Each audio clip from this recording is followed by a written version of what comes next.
Assalamualaikum. Today our group will discuss about culture and society. My name is Hazirah. And my name is Aisyah, and we are from the SLB1. Okay. Culture and society are deeply interconnected. Culture shapes the values, practices, and social roles within society, while society provided the structure through which culture is transmitted and maintained.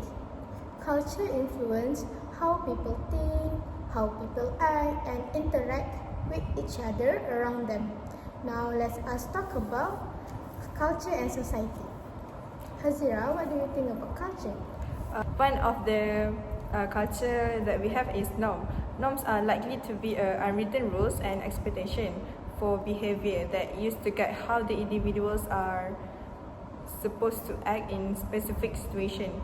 This including things like etiquette, manners, and social protocols.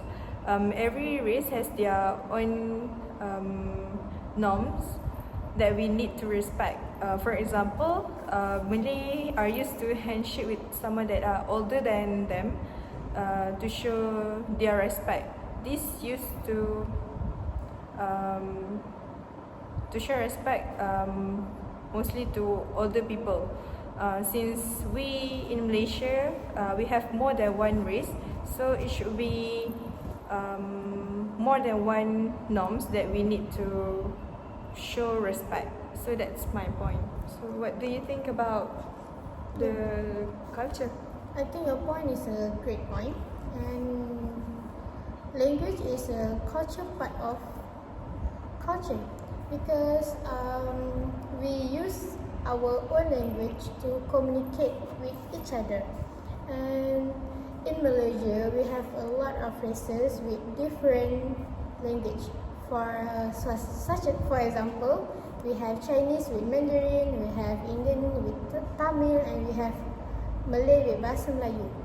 And we have another races such as Kadazan Dusun and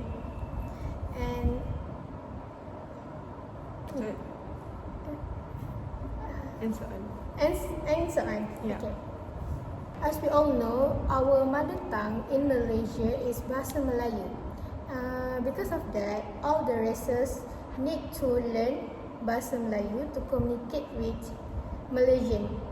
Because most of the citizen in Malaysia is Malay. Yep. That's why our mother tongue is Bahasa Melayu. And I think the loss of language means the loss of identity and culture. Because of this reason, it is important for us to keep our language alive, to maintain our culture, to maintain our identity, so that our culture and identity will not be forgotten. What do you think, Hazirah? That's a great point, Aisyah. I need to add on one more point, which is art and aesthetics. Art and aesthetic are one of the culture that we should at least know or learn. It can be in a form of expression like music, dance, and painting, and also a literature. It can reflect the culture values. Also that every race has their own dance to make them to be more recognized. For example, Malay has their own traditional choreography, which is zapin. Also, every race has their own traditional music. This can make other races to be more excited to learn the other of races arts. This can make people to be one or to be understand what the other races background. I second what you just said, and to level up with you, I think tradition is also a cultural part. It is because in Malaysia we have a lot of races. For example, we have religious ceremonies, we have weddings, we have cuisine and holiday. As we all know, Malaysia has a rich cultural life, much of which revolve around the traditional festivities of its diverse population. Beyond the official holiday and the other religious festivities, important life events such as giving birth, marriage, are usually celebrated by feasts. In a rural area, the feast is easily held in the house of the host family, while in an urban area, the feast often takes place in the hall or hotel. Okay, for cuisine, Malaysian cuisine reflect the mixture of ethnic group in the country's population. The three most prominent cuisine are Chinese, Indian, and Malay. Popular Chinese food includes sweet and sour Cantonese dishes such as Hainanese chicken rice.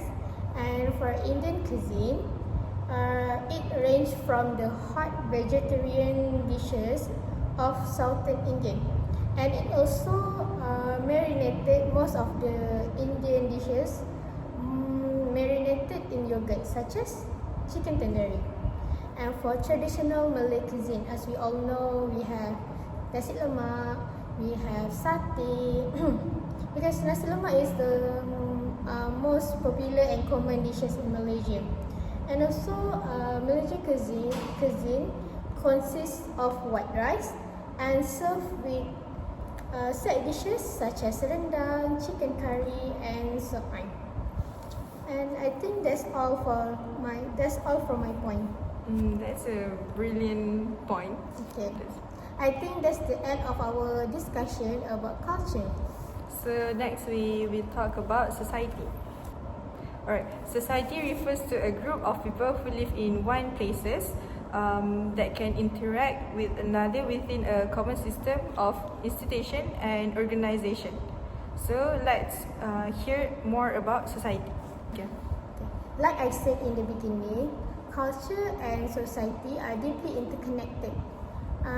Culture is a source of social cohesion. Shared culture binds people together, creating sense of belonging and shared purpose within society, common rituals, traditions, and symbols, and it will strengthen social ties and bind community. What do you think, Hazirah? I totally agree with you. Next, I want to talk about society, which is society can organize a relationship. Society can structure to how people can relate to one another by forming a group and institution from the aspect of life such as family, education, and works. This institution can shape by the culture values and can help to reinforce the culture norms. By having a relationship, people can form a new kind of environment that involve different race and different culture. That's for the society. To sum up our discussion today, I would like to tell you the conclusion for this topic. Alright, culture are very important in this society since Malaysia has many different of race. So to recognize the race, we can see by seeing their culture. Culture have provided the values, belief that can be transmitted through the generation over the time. Having a society, we can make us more organized in relationship and roles. It can be provide us how to make the communities to interact and create values in a daily life. Yes, I think it's a great conclusion. Yeah. Okay. I think that's all from us. Thank you. Thank you.